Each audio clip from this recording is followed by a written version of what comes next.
What is going on YouTube? This is Acid Root. So I'm going to review the debut album by Mike Jones. Basically, this album is called Who Is Mike Jones, and it came out in the spring of 2005. Now, Texas rap was doing quite large in 2005 with folks like Bun B, Chameleonaire, Slim Thug, Paul Wall, some of those type people, in addition to some other ones like Lil Keke and other folks. But this is a particularly large album. This did a lot of damage in 2005. And for a while, Mike Jones was very briefly like one of the front runners in like vanilla rap music as far as that kind of actually went. It was just interesting to kind of see. A lot of folks kind of felt like they were probably better lyricists than Mike Jones back in 2005, but he did a lot of damage in 2005, and it was definitely pretty noteworthy to have that example. It's definitely pretty noteworthy to kind of have this album. I do feel like it's better than expected. I don't think that this is a bunk album. Like when I look at critic reviews of this particular project, it kind of varies between like a 2.5 out of 5 stars and just like a 5, 6, 7 out of 10, something like that. But I do feel like maybe not quite as high as a 7, but 4 or 5, 6 out of 10, somewhere middle of the road kind of territory. And I do feel like this album is better than that. I do feel like this is kind of a central, kind of dirty South album from like the mid 2000s as far as rap music kind of went. And it had 3 singles on here, which all did pretty solidly. Even though Mike Jones kind of dried up pretty quickly, I still feel like there is some quality on this particular album, and he was a lot of fun to kind of mess with back in those days. I would say that this is a particularly noteworthy project in terms of like Southern hip hop. When you think of albums like Trill by Bun B and King by T.I. and People's Champ by Paul Wall, The Carter 2 by Lil Wayne, some of those type ones. This is definitely one that's pretty much up there. This is definitely one I would still recommend. It's pretty much one, maybe not the exacting kind of front runner like top 10, something like that, but I would definitely say this is a top 25, top 20 Dirty South album from like the mid late 2000s or so. And definitely when you talk about things after like the South started blowing up after about 2002, 2003, this is definitely one to kind of mention. It's just a good one. Even if it doesn't have the sheer lyricism, I look after it, it's a pretty solid release. And it definitely did ringtone rap pretty well. Mike Jones knew how to market himself and that sort of thing. So it's definitely a good concept to get some of these. He used to give out his phone number in his song so you could contact him and that sort of thing. So he had a number of good advertisings to kind of have, and he just was affable and all over the place in 2005. But then he just kind of vanished. I mean, really, he struggled. I reviewed the American Dream album back in June of this year, which was kind of the follow up to this project, even though it was just an EP. And the kind of thing about it was the singles that he put out on that project just did not reach the sheer success of like Back Then and Still Tippin' and Flossin' and some of those type ones. Maybe they outdid Flossin', but like the 2 hit singles that he had that were larger just didn't really rival that kind of equivalent. And it was kind of a problem just because I kind of was curious as to why folks got tired of Mike Jones so quickly. Like when you look at like February 2005 and August 2005, Mike Jones was on top of the world. But I would definitely kind of say after about the winter of 2006, it just felt like he kind of dried up and people just stopped giving him a chance. It was the same thing. He did manage to put out a second album called The Voice. And I do also recommend like the American Dream EP also. Those are some other good ones. But it just kind of felt like for the most part that Mike Jones's 2 biggest songs were always going to be Still Tippin' and Back Then. But I still do recommend Flossin' if you don't wholesomely know about that song. It's a pretty solid third single. But just to kind of say and stuff, we'll go ahead and talk about the singles here. So the first single off this album is Still Tippin', and this has Slim Thug and Paul Wall on here. This is a super woozy kind of crunk tippin' bop, I would say. It's a Texas rap classic, most definitely, and it's a great club and cruising around kind of single. This is just the wooziness in this beat is just affable completely. This is just the wooziness in this beat is just affable completely. This is just a complete rap highlight as far as that kind of goes. One of the best rap beats of the 2000s, I would have to say. This is just an easy hit for Mike Jones. It's a great cruising around kind of song just to really be turned up and just kind of woozy and just kind of feeling distorted as far as that kind of goes. You can sip beers, those sorts of things, just kind of get crunk off some Captain Morgan, some stuff like that. Just really have a good affable time. It's just a great song. Just a very catchy song. All the lyricists on this song do pretty well. I mean, it's just an easy Southern highlight. This is definitely one to look up if you're looking for some 2000s Texas rap. This is just a good highlight, I would say. Now, the second single is Back Then, and this is the last single that Wikipedia lists. Years ago, it used to list that Flossin' was the third single, but they kind of have slashed. Sometimes they kind of slash like singles nowadays just because they don't chart as heavily, and that kind of bugs me. But I look after it, there were 3 singles, but Back Then was the second single. And this is like a good entry hit single for Mike Jones. I would say it's very affable and catchy, and it's just a lazy summer hit. And it's just very much a vanilla rap gem. This is very vanilla compared to the stuff that's out in rap music today. But back in 2005, this was just kind of like where the South was starting to come about and kind of just take over. And some of those type folks, Lil Wayne, Manny Fresh, Bun B, Paul Wall, Slim Thug, all those different types of people as far as that kind of went. But this is just kind of one that has like that syrupy kind of hook on there. It's just very chopped and screwed kind of hook. It's very catchy and affable as far as that kind of works. It's a good one. Mike Jones just kind of is a lazy lyricist on here, but it's still very much like presentable and just an easy kind of radio ready single. This is pretty much like I want to say Mike Jones's biggest hit song. Like this outdid Still Tippin'. Still Tippin' only hit like 65, 50 something on the Billboard 100, but this is actually one that was pretty much one of Mike Jones's biggest hits. This is a good entry single for him. It's just very vanilla nowadays, I would have to say, but it is a pretty nice hit. The third single is Flossin', and this is another cruising around song. This is definitely some lazy evening commute cruising, I would say. Flossin' is a lazy evening commute cruising single, I would say. It's hooky and woozy, definitely has that wooziness factor, just like Still Tippin'. It's decent makeshift, I would say, and it's just good for some regular day kind of feels. This is definitely one that you would listen to, just a hazy kind of evening, 4 o'clock, 5:30 p.m., 6 p.m., something like that when the sun's setting. Just kind of makeshift kind of fare as far as just getting your errands done and tasks done as far as that's kind of concerned.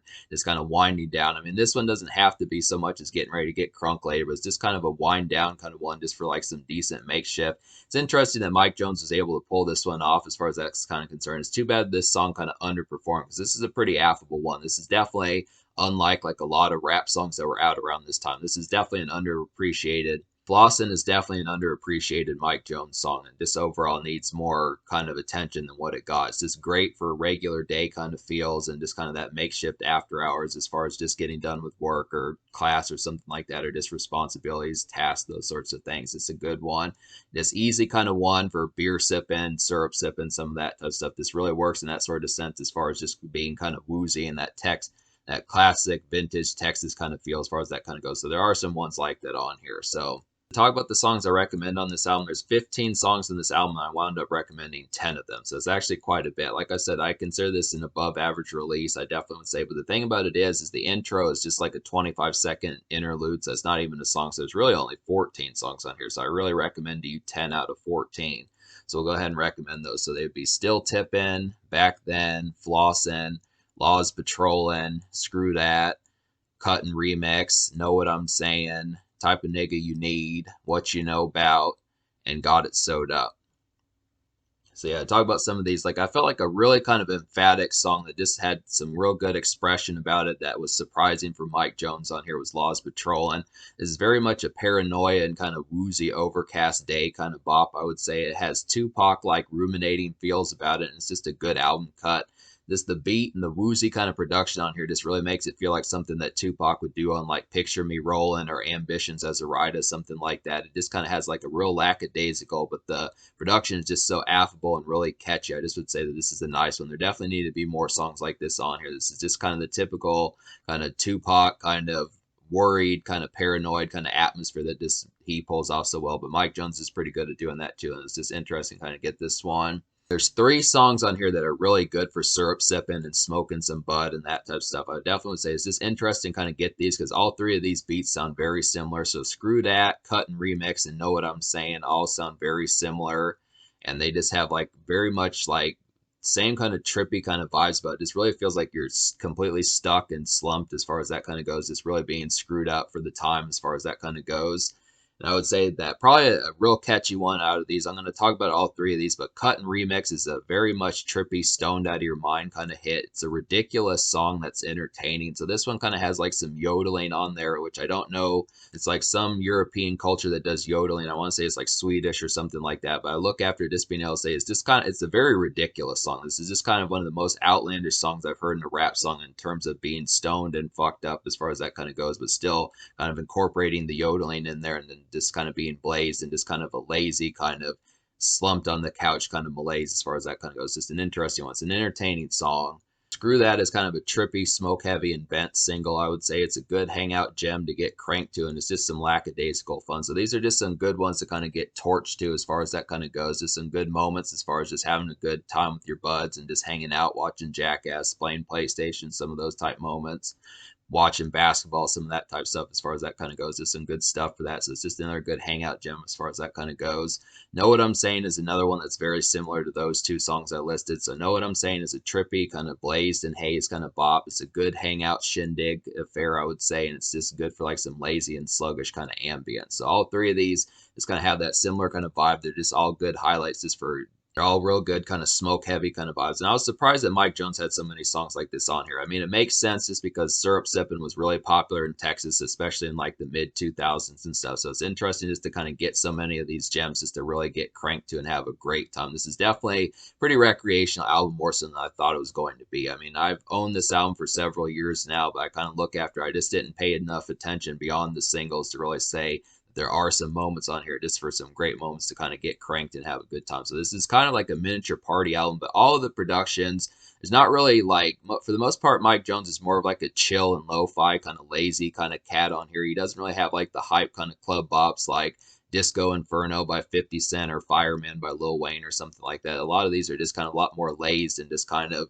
slumped kind of ones as far as I was kind of concerned, but they are good ones. I do recommend these songs because they're great songs to kind of hear in that sort of sense, but they're just kind of more chill type stuff. It's not so much like high strung kind of club moments. Talk about some more songs I recommend. Type of Nigga You Need is a tied up cut. It's a mellow and lo-fi gem, I would say, for chicas, and it's good for like some regular day feels. It's not a mellow and lo-fi gem for chicas, and it's got some regular day kind of feels. There needed to be more songs like this on here. This is just so vanilla and regular, just a standard kind of tied up kind of cut as far as that kind of goes. Just interesting pitch for Mike. It's an interesting pitch for Mike Jones because I like getting some of these tied up kind of relationship songs in like a homely sense. Just an interesting kind of fare because it's just so regular and vanilla sounding. I do like the concept of getting that one, so it's a good one.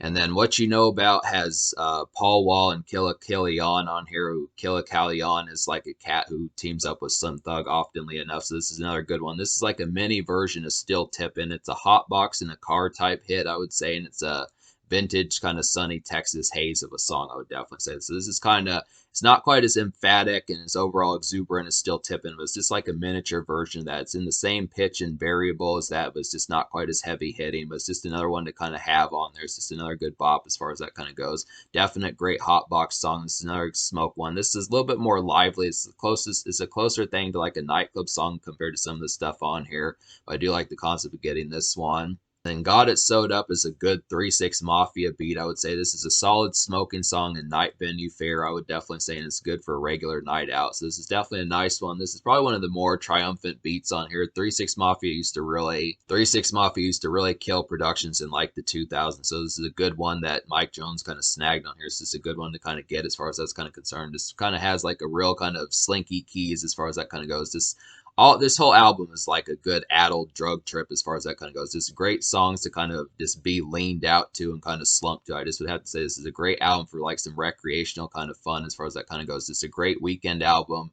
great kind of cruising around, just kind of malaise kind of feel about it. I mean, minus flossing, there's not a ton of makeshift songs on here, but it's just got a good concept of just like some good bustle and liveliness, just in like a hangout kind of smoke sense. So there's not really a ton of club songs on here, but there are a great amount of hangout and kind of just bustle as far as like social kind of times. This is a social album. It's just not really a nightclub album. It's just good for like socializing and hangouts, smoke sessions, some of that type of stuff. Just being more localized and residential, I would have to say. So that's kind of the concept about it. But there are some good guests on here, like Paul Wall is on here twice. Bun B is on here, and Bun B really did excellent on the song. Know what I'm saying? He had some barbs on that particular song, and Lil Kiki's on here. Killa Kilian, who's Slim Thug's buddy, is on here. Big Mo is on here. R.I.P. to him.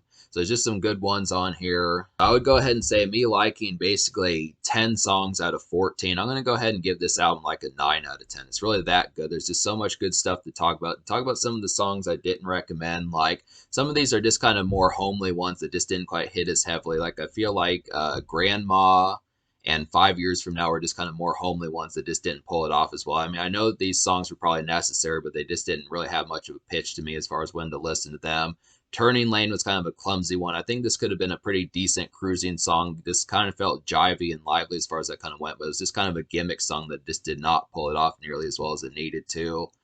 And then there was another one like Scandalous Hose. I liked the production on there, but it was just too much of a spastic song. The energy was just not matched good enough on Scandalous Hose to really nail it as well. I think if it had just been a little bit more mellowed out and a little bit not quite as spastic, it probably would have worked a lot better. It just was maybe talking too quickly. It just didn't have the right execution in terms of like how the vocals were laid on the song. It was kind of cagey somewhat. This is kind of the thing, but I look after it like, yeah, I give this album a 9 out of 10. In terms of the social score, I'm gonna give the social score like a 10 out of 10 because this really had some hits on here. This is chock full of them, plenty of good smoking songs and sipping songs, that sort of stuff. A good ladies song on here, a decent makeshift song, just some good lean songs and kind of hangout songs, just stuff like that as far as that kind of goes. Just some good wooziness and just overall Texas kind of sunny day and evening haze kind of malaise kind of days as far as that kind of goes. Just some great stuff for that sort of concept. I mean, really, maybe it could have used another song like Still Tippin', and maybe it could have used another song like Flossin', but I think apart from that, that's about the only real minor complaints I can really give about this album for the most part. For the most part, the homely songs just could have been a little bit better, and maybe we could have used another makeshift song like Flossin', another club song like Still Tippin', but apart from that, there's really not much to complain about on this album. This is pretty much damn near a classic in terms of Southern hip hop, I would have to say. Just a great 2000s era rap album that's just kind of underappreciated and overlooked and could use more attention. I wouldn't sleep on Mike Jones the way that folks have been in the past. That's kind of the thing. But in terms of the future, like Mike Jones has not really put out an album for a while. I know on Instagram, he's been saying that he's going to put out some more projects, and he does have some mixtapes and things like that. So there is more to get to, and I'm going to have to get to some of that, but we'll just have to see what happens. But there is some more stuff I'm going to review down the road.